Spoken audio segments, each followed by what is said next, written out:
निबोधत।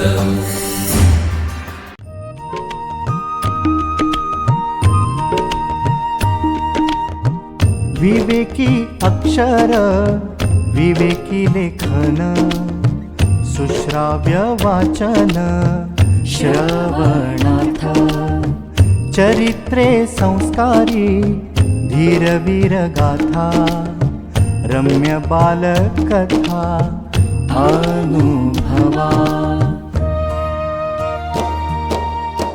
अमृताचे शब्द थोर आणि सान सगळ्यांचे कान आनंदावे चालता बोलता ऐकावे पहावे ज्ञानी होत जावे सहजची।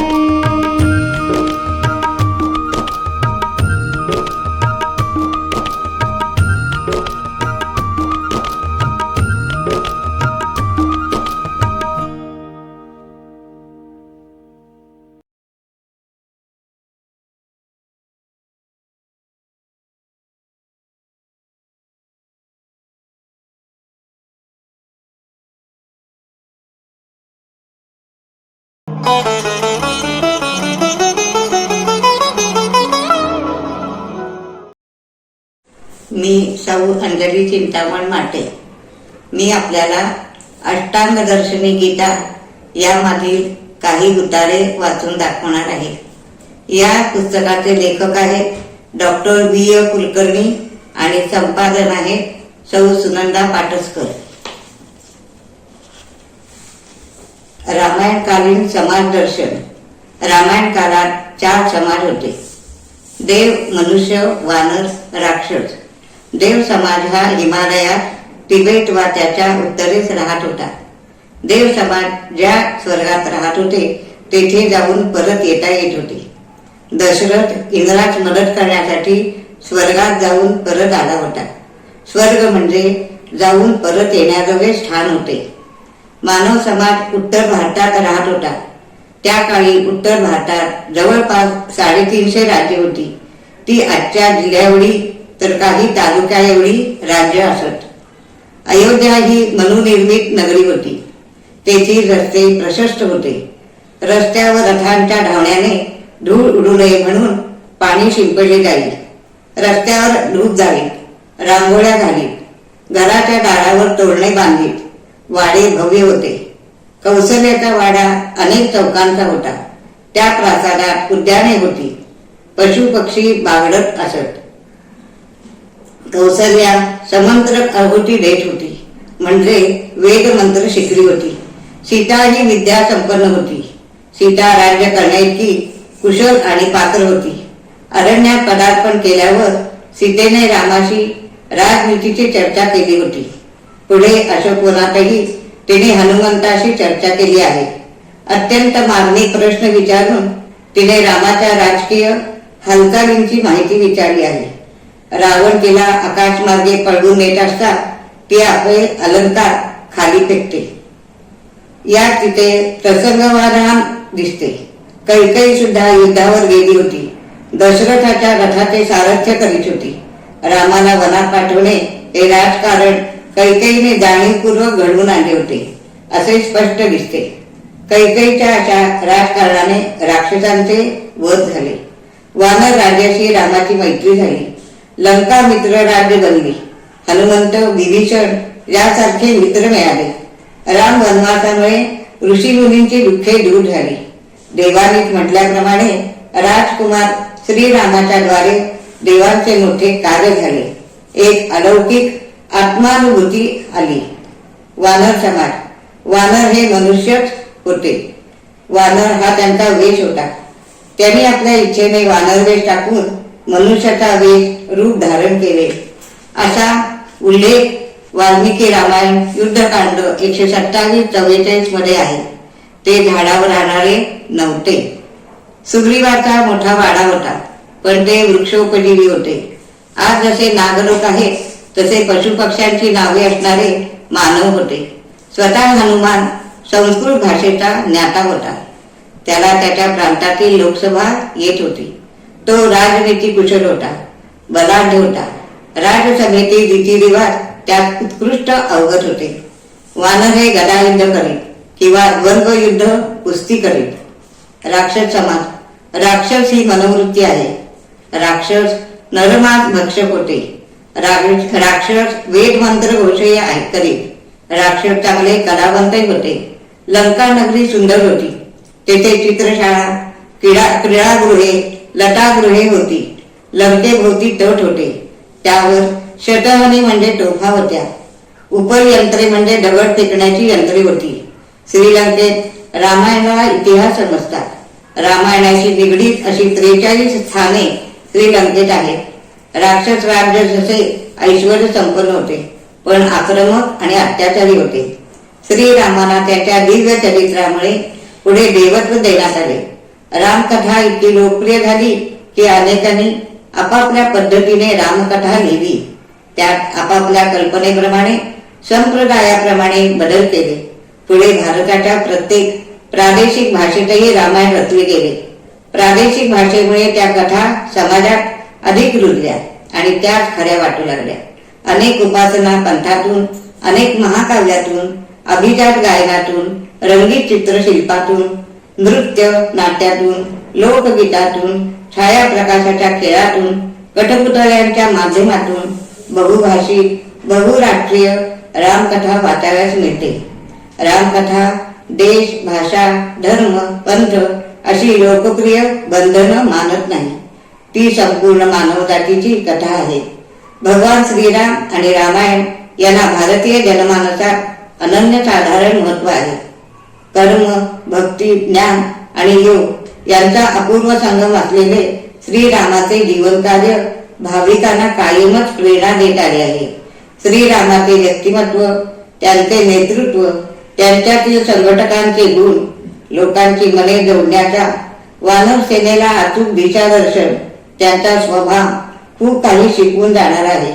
आई वडिलांचे ऐकणे, भावंडावर प्रेम करणे, कुटुंबासाठी काही लौकिक जीवनात कुटुंबासाठी त्याग करणे, गुरूंचा आदर करणे, मित्रांचा सन्मान, कोणी वाईट वागले तरी मनात अडी न धरणे, क्षमा करणे, मदत करणे, अन्यायाविरुद्ध लढणे, लोकसंग्रह करणे, संकट कोसळले असता खचून न जाणे, दिलेला शब्द पाळणे, एक पत्नी व्रत अशा कित्येक गोष्टी रामायणातून आपोआप कळतात. आपल्या वाटणीला आलेले आयुष्य जगणे, उत्तम प्रकारे आपले कर्तव्य निभावणे ही शिकवण रामायणातून मिळते. रामायणातील तत्व, नीती, प्रेम ही शाश्वत मूल्ये आहेत. म्हणूनच रामायण, त्याचा इतिहास आजही वैध ठरतो. रामायण हे भारतवर्षातील शेकडो पिढ्यांना संस्कारित, प्रेरित आणि समृद्ध करीत आलेलेच आहे. परंतु त्यात सांगितलेले शाश्वत तत्वज्ञान, त्यातून अभिव्यक्त होणारी सार्थक जीवन जगण्यासाठीची प्रेरणा प्रचलित काळात धर्म पालनासाठी किती उपयुक्त आहे हेही दर्शवते. वाल्मिकी ऋषी रामायणाला आर्ष काव्य म्हणतात. अशा ऐतिहासिक महाकाव्यातून प्राचीन काळातील तेजस्वी व गौरवशाली व्यक्तित्वाचे चरित्र सांगितले जाते. अशा चरित्रामधून, इतिहासातून निर्भयता, अभिमान, सत्यनिष्ठा, नीती, धर्म आणि धर्मनिष्ठा यासारख्या गुणांचे दर्शन घडते. त्याद्वारे जनसामान्यांना प्रेरणा मिळते. रामायण आपल्या इतिहासाचा एक गौरवशाली अध्याय आहे. या इतिहासातून आपल्या प्राचीन संस्कृतीचे दर्शन होते. त्या काळातील सामाजिक जीवन, रूढी, परंपरा, विज्ञान, तत्वज्ञान, प्राचीन वैद्यकीय आणि तंत्रज्ञानाची देखील माहिती मिळते. भारतीय संस्कृतीची शिकवण देणारी रामायणाची रामकथा भारतातच नाही तर अनेक देशात पूज्य आहे. महर्षी वाल्मिकी रामायणाबद्दल म्हणतात, मी हे रामायण हे काव्य लिहिले आहे. ते फक्त काव्य नाही तर ऐतिहासिक घटनेवर आधारलेले काव्य आहे. सीतेचे महान चरित्र आहे, म्हणजेच सीतेचा इतिहास आहे. भारतातील थोर पुरुष या पुस्तकात स्वामी विवेकानंद लिहितात, धरतीवर राम अनेक होतील पण सीता होणे नाही. ती होती एकमेव द्वितीय. भगिनी निवेदिता म्हणतात, रामायणातील प्रसंग वास्तव आणि लिखित इतिहासाशी जुळतात. ही काही कवींची निव्वळ कल्पना नाही, त्याला मानवतेचे गहन अंतर्ज्ञान आणि भविष्यसूचक प्रक्षेपण निश्चित स्वरूपात मानता येईल. रामायणात असलेले परस्पर संबंध, त्यातील चरित्रे व चारित्र्य ही लोकांसमोर यायला हवीत.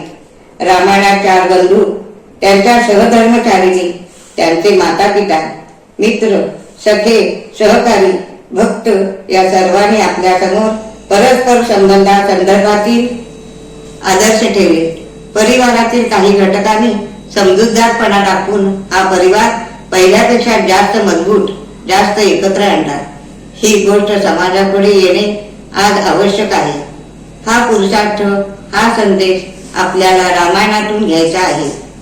व्यक्ती जीवनाचे ईश स्वरूपात विकसन. श्री रामायण या महाकाव्याने इतिहासाला कलेचे रूप दिले आहे, कारण त्या महाकाव्याला एक शाश्वत संदेश द्यायचा आहे. व्यक्ती जीवनाचे ईश स्वरूपात कसे विकसन होऊ शकते याचे त्याने प्रतिकात्मक चित्रण केले आहे. भारतीय संस्कृती सांगते की मृत्यू शरीराचा होतो, पण जीवनाची वाटचाल चालू राहते. भारतीय संस्कृतीने मोक्ष प्राप्ती आणि ईश साक्षात्कार ही मानवी जीवनाची सर्वश्रेष्ठ जीवनमूल्ये ठरवली आहे. आपली देहेंद्रिये आणि आपला अहम याच्या पलीकडे जाणे म्हणजे मोक्ष प्राप्ती होय.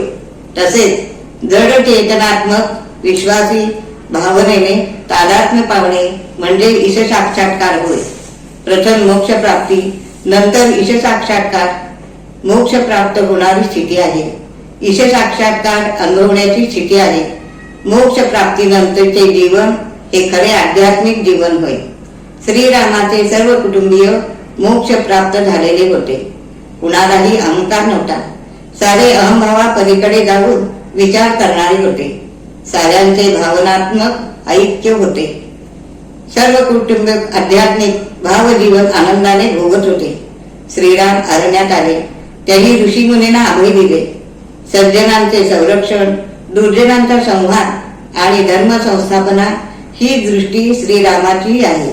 या महामानवांची ऐहिक जीवने त्यांच्या जीवन निष्ठेने, ध्येयवादाने, दुःखाच्या अग्निद्वारा होरपळत असतात. त्याच वेळी त्यांची आंतरिक जीवने आध्यात्मिक तेजाने उजळून निघतात. त्यांच्या आत्मतेजाने अखर मानवतेला दीपस्तंभाप्रमाणे सदैव मार्गदर्शन केले आहे. व्यक्ती जीवनाचे ईश जीवनात कसे रूपांतर होऊ शकते याचे हे सुंदर मनोहर शिल्प आहे. म्हणूनच हे महाकाव्य आहे आणि हा इतिहास आहे. धन्यवाद.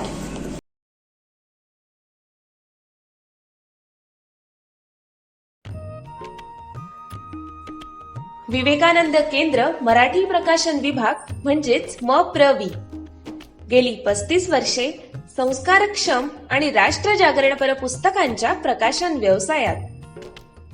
135 हून अधिक पुस्तके, 10 लाखांहून अधिक प्रतींची एकूण विक्री, कार्यकर्त्यांना उपयोगी पडेल अशा माहितीची विवेकशलाका आणि केंद्राच्या देशभरातील कार्याचा परिचय करून देणारी कार्यदर्शिका.